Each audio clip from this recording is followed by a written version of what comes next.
Hello guys, this is JWinder, and this is our Mod 12 case study for EDL 851. In this case study, we're taking a look at a teacher who reacts negatively to a personnel evaluation.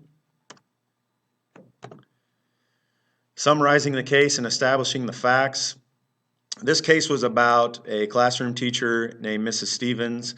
Her principal has done several evaluations on his staff over the last several weeks. He has noticed that he has a great staff that work for him, and with the exception of Mrs. Stevens, she has struggled with some classroom management. She's struggled to motivate students. She is due to receive tenure this year, and he is looking at non-renewing her because he just doesn't want to deal with it. Throughout these last couple weeks, and it looks like years prior, there's been a lack of communication. There's not been good feedback given to Mrs. Stevens, and when she finds out about her possible non-renewal, she is highly upset.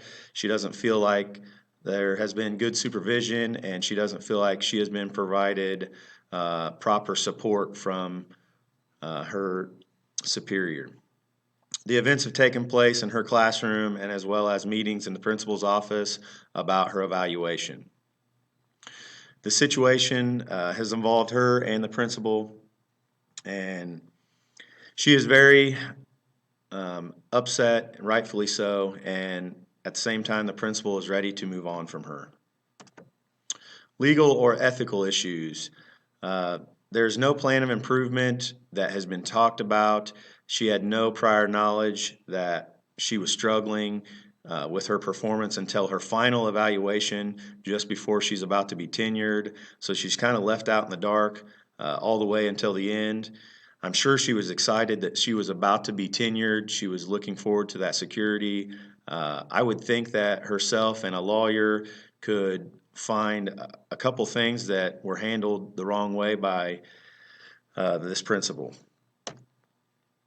Synthesizing what has happened. Mrs. Stevens has been told by her principal that she will be non-renewed from her teaching job after an evaluation. Next, we're going to synthesize the facts. The people in this case, the only people that were mentioned were Mrs. Stevens and the male administrator. She's a female classroom teacher. There is no information available about the place, the demographics of the place, or the location of the school. There is also no information available about what grade level or curriculum or type of school that this is. It's very vague in that regard. Next, we're going to review and prioritize the information. I believe that the outcome could affect the stakeholders and the community. If Mrs. Stevens has been in this community for any amount of time, she's made an impact on students. She possibly has family in this community, and this could also be the community that she grew up on. So there could be lots of issues from her being let go. I believe Ms. Stevens and the principal both have a stake in this outcome. It will affect them both immensely. There's no evidence that any stakeholders have been consulted. There's no evidence that the superintendent has been brought into this case. There's no evidence that the school board is aware that there is a teacher that is not effective. There are lots of things in this case that could still be learned and are left out, but I feel that I can make a decision, if it were me, what to do in this case. Let's look at some questions to consider. Number one, how does one conduct walkthroughs and observations to provide meaningful feedback that supports the development of faculty? I believe through a walkthrough and an observation, as a principal, you're looking for positive things that teacher does that you can share with them. And I believe when you find negative things or things they struggle with, they will receive those things better if they have heard good about what they've done, if they've gotten positive feedback before that. I think they will be much more receptive to it, and I think that will help them develop better and grow from that. Number two, what are the responsibilities of the principal for helping a teacher become more effective?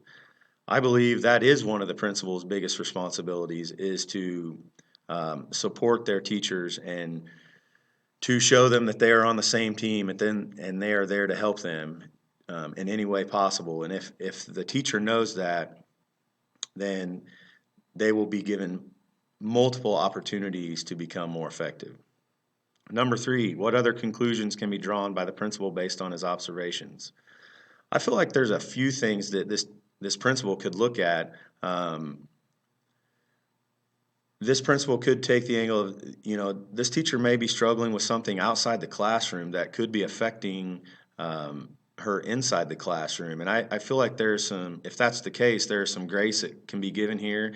And there's also probably a way where he can get her support in that area of her life as well.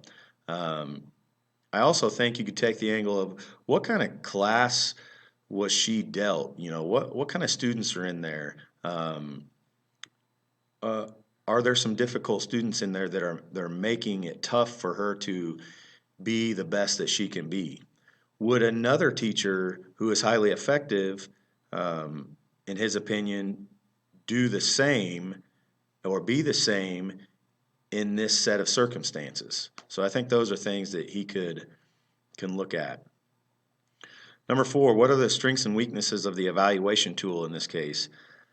Looking at the evaluation tool, it was very basic, it was very vague. There were, basically check this box. If you're good, then you're going to get renewed. If you're not good in this area, you're going to be non-renewed. I feel like there's got to be more effective evaluation tools out there. Taking a look at our options and the possible consequences. Option number one would be to take no action, and the consequence to that would be there's nothing done, no one is improving, and you're just kind of stuck. Option number two is to proceed with the non-renewal. The consequence with that is you have an angry employee who has lost her job. You've got a possible court case against your school and yourself. Just not a good situation all the way around. Option number three, it would be to build a relationship with this teacher. Give actionable feedback to this teacher. Provide support. Develop a plan of action for improvement. And in that process, you would inform the superintendent and the board of your plan of action. And then provide professional learning for the areas that are found and need to be addressed from the evaluation. The consequence to this, there's none available in my opinion. Next, we're going to evaluate our options. The pros of option number one, Ms. Stevens keeps her job. The principal avoids any conflict. The cons, Mrs. Stevens makes no improvements, which will continue affecting student success. Option number two, the pros, the principal gets rid of his problem, which it looks like that's kind of what he wants to do, is get rid of the problem and hire a highly effective teacher that he doesn't have to provide any support to. Cons would be a job loss and a court case or legal battle. Option number three, pros. There are systems of support and evaluation that are implemented. School improvement and student success are promoted.